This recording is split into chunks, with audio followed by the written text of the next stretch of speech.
Welcome to Freeday Friday, where I review the top free-to-play games released on Steam this past week. Starting with an all-too-familiar program, Aimlabs seeks to help you improve your aim across a spectrum of FPS and TPS video games. With this latest release, the tool adds AI opponents trained on data from some of the best players in the world so that you can learn from them and even try to rise above them. Aimlabs has also added a full map from Valorant so that you can test and improve your aim in a real-case scenario, instead of just against a small shooting range. Additionally, there are also now leaderboards so you can compare your skill to various pros, your friends, and even yourself. Aimlabs will give you tips and replays of your self-training to further your improvement. This gaming tool may not be brand new, but now that it's finally out of beta, you can expect to improve your skills even more than before. Improvement is the name of the game. Well, actually it's just Aimlabs.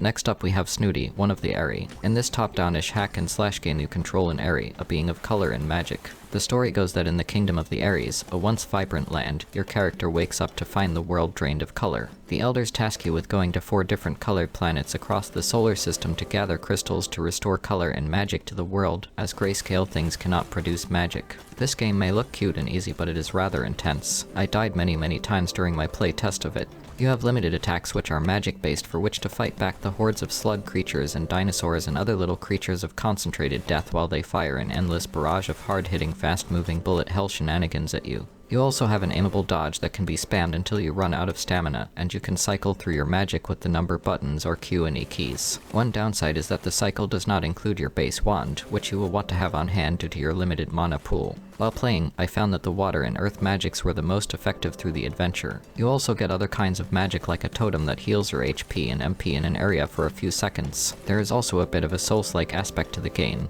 You get a few save point campfires spread out throughout the map of whatever world you are on, and when you die you go back to the last campfire. There is only a mini-map and not an expanded map, and the map will not tell you what crystal shards you've picked up already. Given how hard this game is, I will probably end up playing it on stream a fair bit. I may even try to speedrun it since you don't have to fight the enemies if you can dodge well enough. Speaking of which, did you know I stream on Twitch and V-stream almost every day? Come stop by sometime for speedrunning, stupid gaming challenges like playing Souls-likes without a W key, and general shenanigans. As of this video, I will also be play-testing the games for Freeday Friday every Thursday on YouTube Live. Next up we have a short and cute 3D platformer called Moose Lost in the Woods. In this game you control a moose trying to find his family for their annual picnic, but the path there is blocked in 3 different parts.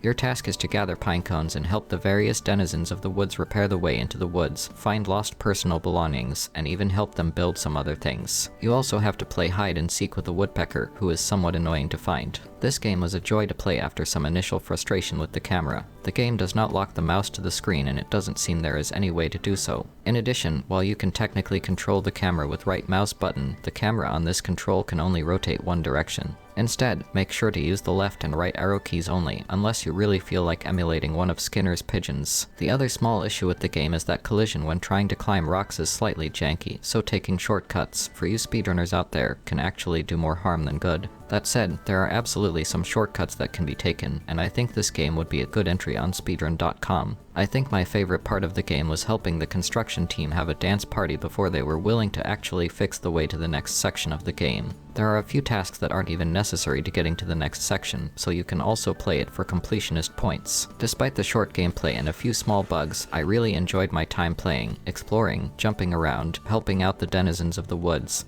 and finding my way to the end. I definitely recommend giving the game a try. Next up is Anyu, a rare gem of a game. While there is some issues to the start due to bad collision, the rest of the game is a real treat. This walking simulator and slight puzzle game leads you ever onward to go see the northern lights on a pilgrimage across the abandoned tundra. Along the way you meet a cast of animal characters going about their lives, talking about growing up and the meaning of family. The land itself has a large amount of heating pipes that are long since dormant. As you find your way to the great technological city of Anyu, you solve a few small puzzles to open doors leading forward. The main theme of this game is that you need to carry along a backpack of immense weight. You can set the backpack down on designated locations to climb, cross thin ice, and jump across gaps in rivers. You also have a grappling hook that you can use to chop down trees, scale cliffs, and retrieve your bag with. This game is surprisingly long and heartfelt for a student project, with an ending that might just make you cry a bit. I absolutely recommend giving it your time. Due to spoilers, I have cut some things out of the trailer shown here, but you can see the full trailer on Steam. You can find links to all the games listed here in the video info below. Before I get to the last game, remember to like and subscribe if you'd like to see more game reviews and chat about all kinds of games. Also consider joining the Discord. When you first join, ping me so I can give you a role to see the rest of the Discord. And finally, we have 1v1.lol, a low-poly Fortnite-like game with several game modes. There's 1v1, 2v2, and Battle Royale. After testing all three of them, I can say that this game is actually pretty good with only a few downsides. The biggest downside is hackers. Of the 20 or so BR games I played through, I won about 3, lost the rest in the top 3, and was unceremoniously killed by a god-moded hacker with fly, aimbot, and a legendary sniper preloaded into the game. He killed all 15 other players in 0.5 seconds after leaving the drop platform. While I did report this player, a process made relatively easy by the report interface, it is frustrating to see such drastic hacks. Hopefully the devs will fix this by watching for getting guns without a pickup trigger, moving at certain speeds, and getting X amount of kills in Y seconds. Beyond that, this game is solid. Doing dailies nets you with a wheel spin to get various skins, and even the free tiers of the battle pass give a decently high chance of pulling a legendary skin right out the gate. The building aspect of the game also seems to be very polished, and may be as fast as Fortnite's own building modes. While I personally abstain from building in these kinds of games, I still had fun taking down my opponents who were able to make massive fortresses. Too bad for them that my unscoped downside is poggers AF. And that's all for this week's Freeday Friday. Thank you to my Ko-Fi patrons and to the Descript personalized voice synthesis program for making these videos possible. As always, this is Vaserati, signing off.